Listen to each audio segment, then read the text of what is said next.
नमस्कार, आपण पाहत आहात पुणे लाईव्ह न्यूज. पाहुयात दिवसभरातील ठळक घडामोडी. खेड तालुक्यात शिवसेना ठाकरे पक्षाने आमदार बाबाजी काळे यांच्या नेतृत्वाखाली आपले वर्चस्व सिद्ध केले आहे. जिल्हा परिषदेच्या 8 पैकी तब्बल 5 जागांवर विजय मिळवला आहे. खेड पंचायत समितीच्या 16 जागांपैकी 9 जागा जिंकत एकहाती सत्ता आणली आहे. मागील 20 वर्षांच्या इतिहासात प्रथमच विद्यमान आमदारांनी पंचायत समितीवर संपूर्ण बहुमत मिळवले आहे. राष्ट्रवादी काँग्रेस पक्षाच्या वर्चस्वाला शिवसेना ठाकरे पक्षाने धक्का दिला आहे. आमदार बाबाजी काळे यांच्या नेतृत्वाखाली पंचायत समितीत 16 पैकी 9 सदस्य विजयी झाले आहेत. शिवसेना ठाकरे पक्षाची एकहाती सत्ता आली आहे. जिल्हा परिषदेच्या 8 पैकी 5 जागा शिवसेना ठाकरे गटाने जिंकल्या आहेत. माजी आमदार दिलीप मोहिते पाटील यांच्या नेतृत्वाखाली राष्ट्रवादी काँग्रेस अजित पवार पक्षाला पंचायत समितीत केवळ 6 जागांवर समाधान मानावे लागले. जिल्हा परिषदेत देखील राष्ट्रवादीचे केवळ 3 उमेदवार विजयी झाले आहेत. शिवसेना शिंदे पक्षाचा पंचायत समितीत 1 उमेदवार निवडून आला आहे. भाजप, राष्ट्रवादी काँग्रेस, शिवसेना शिंदे गट या पक्षांच्या नेत्यांनी प्रचार केला होता. दुसरीकडे शिवसेना ठाकरे गटाची एकही मोठी सभा देखील झाली नव्हती. दिग्गज नेते प्रचारासाठी फिरकले देखील नव्हते. त्यानंतरही शिवसेना ठाकरे पक्षाने आमदार बाबाजी काळे यांच्या नेतृत्वात यश मिळवले आहे. जिल्हा परिषद गटातील व पंचायत समिती गणाचे निवडून आलेले उमेदवार आपण पाहूयात. वाडा वाशेरे गट समीर काळूराम सुपे राष्ट्रवादी, वाडा पंचायत समिती गण मनीषा गणेश हिले शिंदे शिवसेना, वाशेरे पंचायत समिती गण दिनेश चिंतामण हांडे राष्ट्रवादी, कडूस चास जिल्हा परिषद गट तनुजा संदीप घनवट ठाकरे शिवसेना, कडूस पंचायत समिती गण शंकर रघुनाथ कावडे राष्ट्रवादी, चास पंचायत समिती गण कविता वैभव राक्षे ठाकरे शिवसेना, रेटवडी वापगाव जिल्हा परिषद गट दीप्ती प्रसाद भोगाडे ठाकरे शिवसेना, रेटवडी पंचायत समिती गण दिलीप राजाराम ठुबे ठाकरे शिवसेना, वाफगाव पंचायत समिती गण ज्ञानेश्वर उर्फ माऊली हनुमंत ढेरंगे ठाकरे शिवसेना, पिंपळगाव तर्फे खेड मरकळ जिल्हा परिषद गट विजयसिंह बाबासाहेब शिंदे पाटील ठाकरे शिवसेना, पिंपळगाव तालुका खेड पंचायत समिती गण विद्या सयाजी मोहिते ठाकरे शिवसेना, मरकळ पंचायत समिती गण प्रसाद अशोक घनंद ठाकरे शिवसेना, मेदनकरवाडी काळूस जिल्हा परिषद गट गणेश सर्जेराव अरगडे ठाकरे शिवसेना, मेदनकरवाडी पंचायत समिती गण महेंद्र अशोक मेदनकर राष्ट्रवादी, काळूस पंचायत समिती गण मंगेश गुलाब सावंत ठाकरे शिवसेना, पाईट आंबेठाण जिल्हा परिषद गट सुनीता शरद बुट्टे राष्ट्रवादी, पंचायत समिती गण सारिका अर्जुन गोगावले राष्ट्रवादी, आंबेठाण पंचायत समिती गण श्रद्धा दत्तात्रय मांडेकर राष्ट्रवादी, नाणेकरवाडी महाळुंगे जिल्हा परिषद गट गणेश कांताराम बोत्रे राष्ट्रवादी, नाणेकरवाडी पंचायत समिती गण रुपाली दीपक कांबळे ठाकरे शिवसेना, महाळुंगे पंचायत समिती गण अश्विनी सोमनाथ तरस राष्ट्रवादी, कुरुळी आळंदी ग्रामीण जिल्हा परिषद गट विनया सुधीर मुंगसे ठाकरे शिवसेना, कुरुळी पंचायत समिती गण गौरी चंदन मुर्रे ठाकरे शिवसेना, आळंदी ग्रामीण पंचायत समिती गण निखिल गोपाळ थोरवे राष्ट्रवादी. आमदार बाबाजी काळे यांनी तालुक्यावर वर्चस्व मिळवले आहे. मात्र त्यांच्या बहिणीचा पाईट आंबेठाण गटातून अवघ्या 399 मतांनी पराभव झाला. भाजपमधून राष्ट्रवादी काँग्रेसमध्ये आलेले शरद बुट्टे पाटील यांच्या पत्नी सुनीता बुट्टे यांनी आमदार काळे यांच्या भगिनी राजश्री जैद यांचा 399 मतांनी पराभव केला. भोसरीचे माजी आमदार विलास लांडे यांची मुलगी विनया मुंगसे या कुरुळी गटातून शिवसेना ठाकरे पक्षाकडून निवडून आले आहेत. खेड तालुक्यातील या निवडणुकांनी स्पष्ट संकेत दिला असून तालुक्यातील राजकीय सत्ता समीकरण पूर्णतः आमदार बाबाजी काळे यांच्या बाजूने झुकले आहे. मशालचा प्रकाश तालुक्यात अधिक तेजस्वी झाला असून येणाऱ्या काळात तालुक्याच्या राजकारणावर त्याचा प्रभाव राहण्याची चिन्हे आहेत. याबाबतच्या आणखी सविस्तर बातम्या याच बातमीपत्राच्या अखेरीस आपण पाहूया. पाईट आंबेठाण जिल्हा परिषद गटात विरोधकांवर दहशतीचा आरोप करत निवडणुकीच्या आदल्या दिवशी आपल्यावरील हल्ल्याला विरोधक जबाबदार असल्याचा आरोप करणारे माजी जिल्हा परिषद सदस्य शरद बुट्टे पाटील यांच्या भाच्याचा निवडणूक निकाल लागल्यानंतर एक व्हिडिओ सध्या समोर आलाय आणि हा व्हिडिओ सोशल माध्यमांवर सुद्धा व्हायरल होतोय. त्यामुळे उघडपणे लोकप्रतिनिधींची नावे घेऊन धमक्या दिल्याचे प्रकार तालुकाभर चर्चेत आलेत.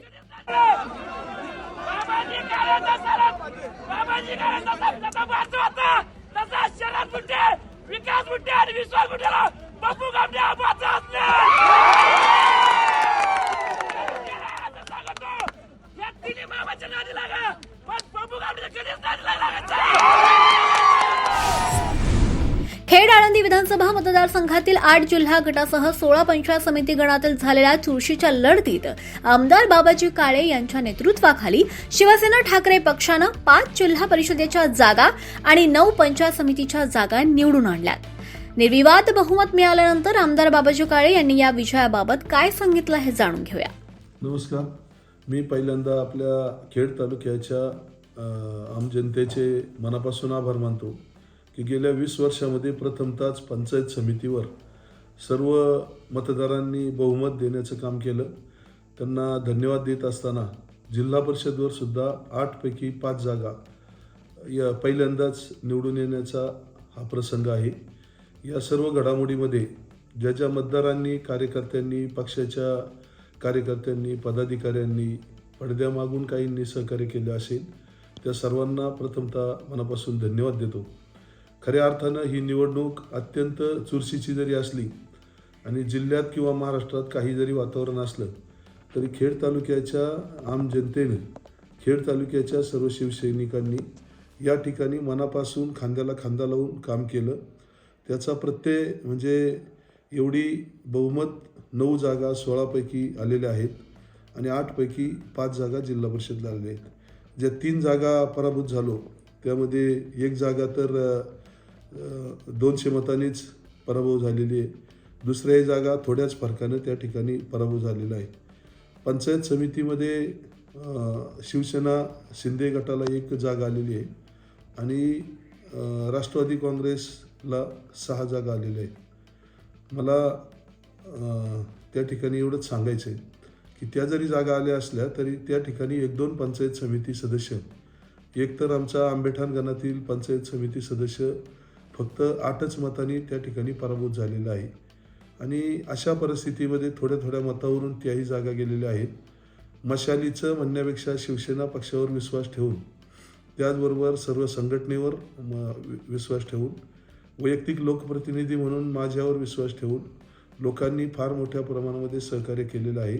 या जनतेचे आभार मानण्यापेक्षा येत्या कालावधीमध्ये या जनतेचे प्रश्न जे निवडून आलेले लोकप्रतिनिधी आहेत, पंचायत समितीचे असो किंवा जिल्हा परिषदचे, स्थानिक स्वराज्य संस्था मजबूत करण्यासाठी तळागाळापर्यंत जाऊन प्रयत्न करतील.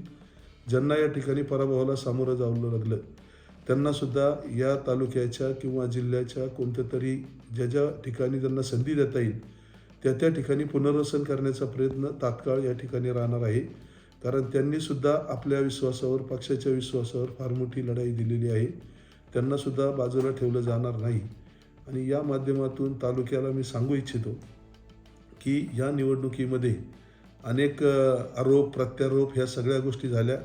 माझ्या विधानसभेच्या निवडणुकीतसुद्धा असे आरोप प्रत्यारोप झाले होते, परंतु त्याकडे दुर्लक्ष केलं. लोकांनी मला चांगल्या मताधिक्याने निवडून दिलं आणि तोच प्रकार आत्ताही या ठिकाणी तालुक्यामध्ये घडलेला आहे.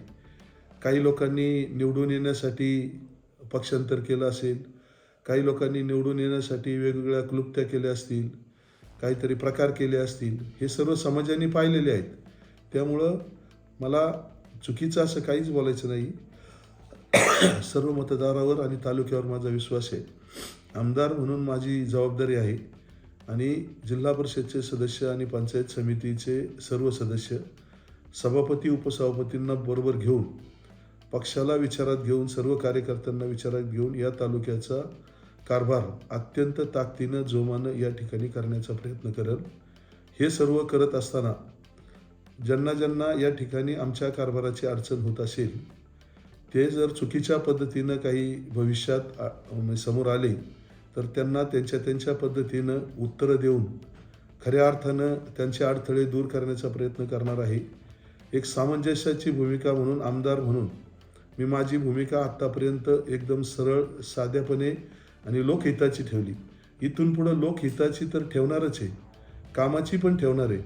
परंतु जशाच तसं मग कोण त्या ठिकाणी आपल्याला चुकीचा क्रॉस करेल त्या ठिकाणी त्याला जशाच तसं उत्तर देण्याचं काम मी भविष्यात करणार आहे. त्यामुळं कुणी असं समजू नये की आपण आता निवडून आलो आहे, आपण असं करू तसं करू. त्यांचे काही बगलबच्चे किंवा संबंधित नातेवाईक आता त्या ठिकाणी जनतेमध्ये घोषणा देतात, कोण काय करतंय. या ठिकाणी काही गोष्टी तात्काळ समजून घेणारा मी आहे, पण भविष्यात त्यांच्याकडून जर असे काही उद्गार किंवा चुकीचं सोशल मीडियाच्या माध्यमातून घडलं तर ते ऐकून न घेणारा मी कार्यकर्ता आहे. आमदार म्हणून त्या ठिकाणी पदाची ताकद, पदाचं कर्तव्य आणि हे वैधानिक पद आहे, संविधानिक पद आहे, त्यामुळं त्याचा आदर राखेत या तालुक्यामध्ये जशास तसं काम करण्याचा माझा प्रयत्न राहील. याचा अर्थ मी अधिकाऱ्यांवर अंकुश ठेवलाच, परंतु यापुढं प्रत्येक अधिकाऱ्याला आठवड्याला आढावे घेऊन या तालुक्यामध्ये सरळ काम करण्याचा प्रयत्न राहणार आहे. कुणी किती वरिष्ठांचा दबाव आणण्याचा प्रयत्न केला तर यापुढे त्यांचा दबाव ऐकून घेतला जाणार नाही. पैशांच्या देवाणघेवाणीवरून खेड तालुक्यातील आळंदी जवळील मरकळे येथील 20 वर्षीय युवकाचा खून झाला. पेवा, तालुका मंठा, जिल्हा जालना ग्रामपंचायत हद्दीमध्ये ही घटना बुधवारी उघडकीस आली. दरम्यान या प्रकरणी पोलिसांनी दोघांना अटक केली असून अन्य आरोपींचा शोध सुरू आहे. अथर्व गणेश लोखंडे, वय 20, राहणार मरकळ, तालुका खेड असे खून झालेल्या युवकाचे नाव असून सुरुवातीला आळंदी पोलीस ठाण्यामध्ये बेपत्ता झाल्याची तक्रार दाखल केली होती. मात्र मंठा येथील पोलिसांनी खुनाची घटना उघडकीस आणली. किसन उर्फ राजाराम धोत्रे, वय 35, राहणार आडगाव तांडा, तालुका जिंतूर, जिल्हा परभणी, हल्ली मुक्काम काळजी वस्ती, चरोली बुद्रुक, तालुका हवेली आणि मंठा पोलीस ठाण्यात गुन्हा दाखल करण्यात आला आहे. तर मारुती मानकर यास ताब्यात घेतले आहे. पेवा, तालुका मंठा ग्रामपंचायतीच्या सार्वजनिक पाणीपुरवठा विहिरीवर पाण्यावर एक मृतदेह तरंगत असल्याची माहिती पोलिसांना स्थानिक पोलीस पाटलांकडून बुधवारी मिळाली. त्यानंतर नागरिकांनी सहकार्य करून मृतदेह विहिरीच्या बाहेर काढला. तो साधारण 25 वर्षे वयोगटातील पुरुष होता. मृतदेहाचे हातपाय दोरीने बांधले होते, तसेच पोटाजवळ आणि कमरेजवळ दगड बांधलेला होता. त्यामुळे कुणीतरी खून करून पुरावा नष्ट करण्याच्या उद्देशाने मृतदेह विहिरीत टाकल्याचं प्रथमदर्शनी पोलिसांना स्पष्ट झाले. त्यानंतर पोलिसांनी तपासाची चक्रे हलवत स्थानिक पोलीस पाटील ज्ञानेश्वर थोरात यांची फिर्याद घेऊन अज्ञात व्यक्तीच्या विरोधात खुनाचा गुन्हा दाखल केला. यावेळी पोलिसांनी शोध मोहीम राबवत आरोपींचा शोध घेतला आणि कृष्णा राजाराम धोत्रे यास आणि त्याचा मित्र मारुती मानकर यांना ताब्यात घेतले. कृष्णा धोत्रे यांनी चौकशीमध्ये पैशाच्या देवाणघेवाणीवरून 10 लाख रुपये देण्याचा बहाणा करून अथर्व लोखंडे याला आळंदी येथून मोटारीतून पेवा येथील शिवारात आणले. यानंतर 2 नातेवाईकांच्या मदतीने मोटारीमध्ये दोरीने गळा आवळून खून केला. पुरावा नष्ट करण्यासाठी मृतदेह विहिरीत टाकल्याची कबुली आरोपीने दिली. कृष्णा धोत्रे कोठडीत आहे, तर अन्य एका आरोपीचा शोध सुरू आहे. खून झालेला अथर्व लोखंडे हा मुलगा मरकळ येथून 27 जानेवारीला सायंकाळी 6 वाजता परभणी येथे जेसीबी खरेदी करण्यासाठी गेला होता. मात्र मंठा पोलिसांकडून मिळालेल्या माहितीनुसार त्याचा खून त्याच रात्री झाला. मात्र त्याच्या घरच्यांनी तो परत आला नाही म्हणून 30 जानेवारीला पोलीस ठाण्यामध्ये बेपत्ता झाल्याची तक्रार दिली होती. भरधाव वेगात येणाऱ्या बुलेटनं रस्ता ओलांडणाऱ्या एका व्यक्तीला जोरदार धडक दिली आहे. या अपघातात फिर्यादीचा पाय फ्रॅक्चर झाला असून डोक्यालाही गंभीर इजा झाली आहे. मंगेश प्रकाश खेळकर, वय 42, राहणार चरोली खुर्द यांनी आळंदी पोलिसात दिलेल्या तक्रारीवरून पोलिसांनी बुलेट चालक कानिफनाथ महेंद्र आवटे, वय 19, राहणार खेड याच्यावर गुन्हा दाखल केलाय. गंगापूर तालुक्यातील इसारवाडी फाटा ते बिडकीन महामार्गावरील शिवपूर गावानजीक चाकण औद्योगिक भागाकडे निघालेल्या वाहनाचा सायंकाळच्या सुमारास भीषण अपघात झाला. भरधाव वेगात असलेल्या कंटेनरवर आयशर वाहनाची समोरासमोर जोरदार धडक झाल्यानं या अपघातात दोन्ही वाहनांचे चालक जागीच ठार झालेत. देविदास शिवाजी राठोड हे आयशर वाहन क्रमांक MH04MR 7042 ने बिडकीनहून चाकण येथे येत होते, तर नागेश नामदेव सरडे हे आयशर वाहन क्रमांक MH20EL 9406 ने मुक्तेश्वर सागर कारखान्याकडून बिडकीनच्या दिशेने येत होते. दोन्ही वाहने शिवपूर शिवारात महामार्गावर समोरासमोर येताच त्यांची जोरदार धडक झाली आणि या धडकेत वाहनांचे पुढील भाग पूर्णतः उद्ध्वस्त झालेत. दोन्ही चालक केबिनमध्येच ठार झाले. पाईट आंबेठाण जिल्हा परिषद गटात आमदार बाबाजी काळे यांच्या भगिनी आणि बाजार समितीचे संचालक अनुराग जैत यांच्या आई राजश्री संजय जैत यांना अवघ्या 399 मतांनी पराभवाला सामोरं जावं लागलंय. या पराभवानंतर बाजार समितीचे संचालक अनुराग जैत यांनी काय सांगितलंय जाणून घेऊया. शेवटच्या फेरीपर्यंत त्यांना विजयाची वाट पाहायला लागली. कसं बघता तुम्ही या निवडणुकीकडे? तुमच्यावर वेगवेगळे आरोप पण केले होते. एकंदरीत निवडणुकीचा निकाल पाहता आज खऱ्या अर्थानं आमचा विजय हा झालेला आहे. जरी त्यांना 300 मताची आघाडी 400 मताची आघाडी जरी मिळालेली असेल, तरी पण गेले 2 महिन्यापासून आम्ही या गटामध्ये कार्यरत झालो आणि कार्यरत होत असताना अनेक आरोप प्रत्यारोप त्यांच्या माध्यमातून आमच्यावरती, आमच्या मातोश्रींवरती या ठिकाणी झाले आणि ते होत असताना शांततेनं निवडणूक पार पाडावी, कुठल्याही निवडणुकीला गालबोट नाही लागावं म्हणून आम्ही आत्तापर्यंत निवडणुकीला शांततेत घेतलं. परंतु त्याचा गैरफायदा घेत विरोधी उमेदवारांनी त्यांच्याच माध्यमातून दहशत करण्याचं काम केलं. जे की काल त्यांच्या मुलाखतीमध्ये बोलले की बाहेरच्या गाड्या येत होत्या, बाहेरचे गुंड येत होते. हे असं कोणतंही कृत्य आमच्या कोणत्याही कार्यकर्त्याकडून झालेलं नाही आहे. याउलट त्यांच्याच माध्यमातून सर्व दहशत त्या ठिकाणी माजवली जात होती. आम्ही त्याला गालबोट न लागावं म्हणून शांततेनं प्रतिसाद देत होतो. एकंदरीत आजचा जो हा काही निकाल आहे तो आम्ही सर्व कार्यकर्ते सन्मानाने स्वीकारतो. खरं तर 15,000च्या पेक्षा जास्त मतदान आम्हाला या गटानं दिलं. खरं तर गटानं त्यांना दाखवून दिलं की घरचा कोण आहे, बाहेरचा कोण आहे. त्यांना शेवटच्या फेरीपर्यंत झगडावं लागलं. यातच आमचा नक्की विजय झालेला आहे आणि सर्व पाईट आंबेठाण गटातील जनतेनं आमच्यावरती जो एवढा मोठा विश्वास दाखवलेला आहे त्या विश्वासात पात्र राहून या गटामध्ये सदैव सक्रिय राहण्याचं काम आम्ही इथून पुढच्या काळामध्ये करणार आहे. जेवढे कार्यकर्ते आमच्यासोबत अतिशय धाडसानं, अतिशय हिरारीनं आमच्या बरोबर या ठिकाणी सहभागी झालेले आहेत, त्या प्रत्येक कार्यकर्त्याला मी एवढंच आश्वासन देतो की इथून पुढच्या काळामध्ये त्यांनी जरी काही आरोप केलेले होते की उद्या निकाल लागल्यावरती हे दिसणार नाही, परंतु असं कुठलंही होणार नाही. उद्यापासून नव्हे तर मी आत्तापासून पाईट आंबेठाण गटामध्ये सक्रियपणे काम करायला सुरुवात केलेली आहे. आत्ता आम्ही परत एकदा देवतोरण्या येथील काळभैरवनाथ महाराजांचं दर्शन घेऊन पाईट आंबेठाण गटाच्या सर्वांगीण विकासासाठी काम करायला सुरुवात या ठिकाणी करणार आहोत. शेवटी पंचायत समितीमध्ये शिवसेना उद्धव बाळासाहेब ठाकरे पक्षाची सत्ता त्या ठिकाणी आलेली आहे. सभापती, उपसभापती पंचायत समितीच्या माध्यमातून आपल्या शिवसेना उद्धव बाळासाहेब ठाकरे गटाचे बसलेले आहेत. शिवसेना उद्धव बाळासाहेब ठाकरे पक्षाचे आदरणीय बाबाजी शेठ काळे आमदार साहेबांच्या नेतृत्वाखाली जिल्हा परिषदेचे 5 सदस्य निवडून आलेले आहेत. त्यामुळे इथं जरी थोडक्या मतावरून आपला विजय हुकला असेल तरी देखील काळजी करण्याचं काही कारण नाही आहे. कारण विकासाचा जो प्रवाह आहे तो इथून पुढच्या काळामध्ये नक्की त्या वेगानं प्रवाहित होईल अशी आश्वासन या निमित्तानं देतो. खरं तर ही जी काही लढाई होती त्यांनीच ही लढाई गटातला विरुद्ध बाहेरची केली होती, परंतु गटातल्या लोकांनी एवढं प्रेम आम्हाला दिलेलं आहे की आम्हाला देखील या गटातून परत बाहेर जाऊशीच वाटणार नाही आहे.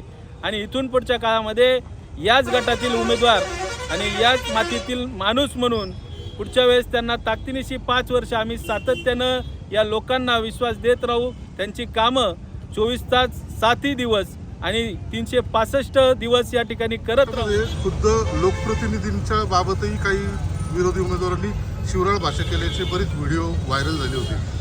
मग या मतदारसंघामध्ये दहशत पुढच्या काळात असेल असं वाटतं तुम्हाला? आणि त्या मतदारांना किंवा त्या कार्यकर्त्यांना काय आश्वासन द्याल तुम्ही? निवडणुकीच्या काळात निवडणूक प्रक्रिया शांततेने व्हावी यासाठी आम्ही शांत होतो. परंतु इथून पुढच्या काळामध्ये आमच्या कुठल्याही कार्यकर्त्यावरती त्यांनी कधीही दहशत केली तरी त्या दहशतीस जशास तसं उत्तर देण्यासाठी आम्ही या ठिकाणी उभे आहोत. आणि त्या सर्व कार्यकर्त्यांना मी आमच्या या निमित्तानं व्हिडिओच्या माध्यमातून विनंती करेल, तुम्हाला कुठल्याही प्रकारची जर दहशत या ठिकाणी आढळली तरी माझ्यासारख्या कार्यकर्त्याला आपण फोनद्वारे संपर्क करा. त्या ठिकाणी त्या दहशतीला उत्तर देण्यासाठी मी स्वतः त्या ठिकाणी हजर राहील एवढेच या निमित्तानं सर्वांना आवाहन करतो. हल्ला झाला, हा सर्व बनाव त्यांनी या ठिकाणी केला, त्या सर्व बनावाचं खरं तर सर्व नागरिकांनी पाहून घेतलं आणि ती एक हास्यास्पद घटना त्या ठिकाणी केली. परंतु त्या सर्व गोष्टींचा मतदारांवरती कितपत प्रभाव पडला हे आपल्याला जास्तीचं माहीत नाही. परंतु हा सर्व ही नौटंकी, हे सगळं विजय मिळवण्यासाठी त्यांना ही सगळी नौटंकी करायला लागली, रडारडी करायला लागली आणि आदल्या दिवशी हे सगळे घटनाक्रम त्यांनी ठरवून केला. हे सगळं केलं आणि ह्यातच आमचा विजय आहे की त्यांना हे आदल्या दिवशी सर्व करायला लागलं. यातच आम्ही आदल्या दिवशी आमचा विजय हा मानतो. जिल्हा परिषद व पंचायत समिती निवडणुकीत अनेक धक्कादायक निकाल समोर आलेत. राजगुरुनगर येथील मतमोजणी केंद्रावर असलेल्या पुणे लाईव्हच्या प्रतिनिधींनी याबाबत काय सांगितलंय हे जाणून घेऊया. खेड तालुक्यातील जिल्हा परिषद आणि पंचायत समितीच्या निवडणुकीची मतमोजणी राजगुरुनगरच्या क्रीडा संकुलात सोमवारी 9 फेब्रुवारी 2026 रोजी सकाळी 10 वाजता सुरू झाली होती. वाडा वाशेरे गटातून ठाकरे शिवसेनेचे बाजार समितीचे संचालक विठ्ठल वनघरे हे सुरुवातीला काही फेऱ्यांमध्ये आघाडीवर होते. अखेर वाडागावचेच सुपुत्र असलेले समीर काळूराम सुपे यांनी बाजी मारत या ठिकाणी विजयश्री खेचून आणली. कडूस गटातून ठाकरे शिवसेनेच्या तनुजा संदीप घनवट यांनी सुरुवातीपासूनच निर्णायक आघाडी घेतली होती, ती अखेरपर्यंत कायम राहिली. घनवट यांनी पुन्हा या गटावर आपलं वर्चस्व असल्याचं दाखवून दिलंय. घनवट यांच्या विरोधात पंचायत समितीचे माजी सभापती अंकुश राक्षे यांच्या पत्नी वसुधा राक्षे यांना चुरशीच्या लढतीत पराभवाला सामोरं जावं लागलं. रेटवडी वापगाव गटात ठाकरे शिवसेनेच्या दीप्ती प्रसाद भोगाडे यांनी सुरुवातीला आघाडी घेतली, मात्र नंतर अटीतटीच्या तिरंगी लढतीत राजगुरुनगर सहकारी बँकेच्या उपाध्यक्षा अश्विनी पाचारणे यांच्यासह राजगुरुनगर सहकारी बँकेचे संचालक असलेले गणेश थिगडे यांच्या पत्नी रोहिणी थिगडे यांचा पराभव करत भोगाडे यांनी विजयाला गवसणी घातली. भोगाडे यांना या जिल्हा परिषद गटामध्ये रोहिणी थिगडे यांनी जोरदार लढत दिली. राजगुरुनगर बँकेच्या उपाध्यक्ष अश्विनी पाचारणे या मात्र या ठिकाणी 3ऱ्या नंबरला राहिल्या. पिंपळगावतर्फे खेड मरकळ गटात ठाकरे शिवसेनेचे उमेदवार असलेले बाजार समितीचे विद्यमान सभापती विजयसिंह शिंदे यांनी माजी आमदार दिलीप मोहिते यांच्याच बालेकिल्ल्यातून जोरदार विजय मिळवला आहे. सुरुवातीच्या 2 फेऱ्यांमध्ये शिंदे सेनेचे श्रीनाथ लांडे या ठिकाणी 300 मतांनी आघाडीवर होते. त्यावेळेला पिछाडीवर असलेले बाजार समितीचे सभापती विजय शिंदे यांनी नंतर मात्र अखेरच्या फेरीपर्यंत जी आघाडी घेतली ती कायम राहिली. विजय शिंदे यांच्या निकालाकडे संपूर्ण तालुक्याचं लक्ष लागलं होतं. मेदनकरवाडी काळूज गटातून राष्ट्रवादीचे विनोद टोपे यांच्यावरती मात करत ठाकरे शिवसेनेचे नौखे उमेदवार असलेले गणेश नाना सर्जेराव आरगडे यांनी बाजी मारलेली आहे. केशव आरगडे आणि त्यांच्या पत्नी उपसभापती ज्योती आरगडे यांची यंत्रणा या भागात सक्षम असल्याचं या निवडणुकीच्या निकालातून दिसून आलं. नाणेकरवाडी म्हाळुंगे गटात राष्ट्रवादीचे गणेश कांताराम बोत्रे यांनी विजय मिळवला आहे, तर ठाकरे शिवसेनेचे जीवन खराबी यांना पराभवाला सामोरं जावं लागलं. कुरुळे आळंदी ग्रामीण गटाच्या लढतीकडे तालुक्याचं लक्ष लागलं होतं, कारण या ठिकाणी भोसरीचे माजी आमदार विलास लांडे यांची मुलगी विनया सुधीर मुंगसे या जिल्हा परिषद गटामध्ये मैदानात होत्या. विनया मुंगसे यांनी राष्ट्रवादीचे उमेदवार शीतल आशिष येळवंडे यांचा पराभव करत विजयाला गवसणी घातली आहे. पाईट आंबेठाण गटामध्ये आमदार बाबाजी काळे यांच्या भगिनी व बाजार समितीचे संचालक अनुराग जैद यांच्या आई राजश्री संजय जैद यांचा अवघ्या 399 मतांनी पराभव झाला आहे. शिंदे शिवसेनेच्या उमेदवारामुळे शरद बुट्टे पाटील यांच्या पत्नी सुनीता बुट्टे यांचा निसटता विजय झाल्याची चर्चा या मतमोजणी केंद्रावरती होत होती. खेड तालुक्यातील 16 पंचायत समितीच्या गणामध्ये जे निकाल लागलेले त्याच्यामध्ये आंबेठाण गणातून ठाकरे शिवसेनेच्या रोहिणी सचिन पडवळ यांचा अवघ्या 16 मतांनी पराभव करत श्रद्धास मांडेकर यांनी विजयश्री खेचून आणली. वाडा गटात शिंदे सेनेचे एकमेव उमेदवार असलेल्या मनीषा गणेश हिले यांनी चुरशीच्या लढतीत अनपेक्षितपणे बाजी मारत विजयाला गवसणी घातली आहे. पिंपळगावतर्फे खेड पंचायत समिती गणातील दुरंगी लढतीत राष्ट्रवादीच्या रोहिणी पानसरे यांचा पराभव करत बाजार समितीचे विद्यमान संचालक सयाजी मोहिते यांच्या पत्नी विद्या मोहिते यांनी ठाकरे शिवसेनेच्या माध्यमातून जोरदार विजयश्री खेचून आणत माजी आमदार दिलीप मोहिते पाटील यांच्या बालेकिल्ल्याला अक्षरशः या ठिकाणी खिंडार पाडले. वारकरी संप्रदायाचा भागवत धर्म आणि संत साहित्याचा सुगंध आता 7 समुद्रापार जर्मनीमध्ये दरवळणार आहे. संत श्रेष्ठ श्री ज्ञानेश्वर महाराज यांच्या 750व्या जयंती वर्षाचे आणि सद्गुरू संत तुकाराम महाराज यांच्या 450व्या वैकुंठ गमन सोहळ्याचे औचित्य साधून जर्मनीतील खिस्चेम येथील श्री विठ्ठलधाम मंदिरात या दोन्ही संतांच्या मूर्तींची प्रतिष्ठापना केली जाणार आहे. यातील श्री ज्ञानेश्वर महाराजांची देखणी मूर्ती मंगळवारी म्हणजेच 10 फेब्रुवारी 2026 रोजी राजस्थानहून जर्मनीकडे रवाना झाली आहे. जिल्ह्यातील औद्योगिक क्षेत्रांचा वेगानं विस्तार होत असताना तेथील वाहतूक कोंडीची समस्या सोडवण्यासाठी महाराष्ट्र औद्योगिक विकास महामंडळानं पावले उचलली आहेत. चाकण आणि तळेगाव औद्योगिक क्षेत्रात MIDCने 437 कोटी रुपयांचे रस्ते प्रकल्प हाती घेतलेत. कामे पावसाळ्यापूर्वीच पूर्ण करण्याचे नियोजन आहे. MIDCनं चाकण आणि तळेगावमध्ये पायाभूत सुविधा प्रकल्पांना गती दिली आहे. निवडणूक निकालानंतर खेड तालुक्यात विविध जिल्हा परिषद गट आणि पंचायत समिती गणात विजयी उमेदवारांनी नेमका कसा जल्लोष केलाय हे पाहूया.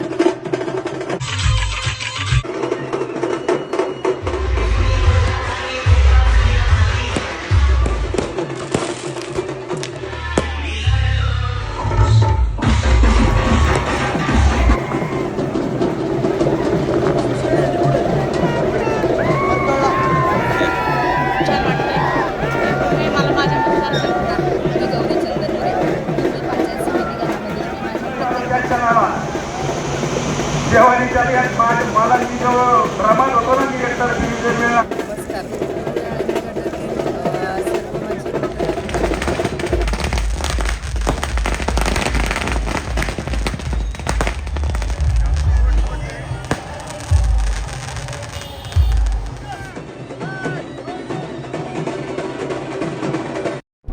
नमस्कार, आपण पाहत आहात पुणे लाईव्ह न्यूज.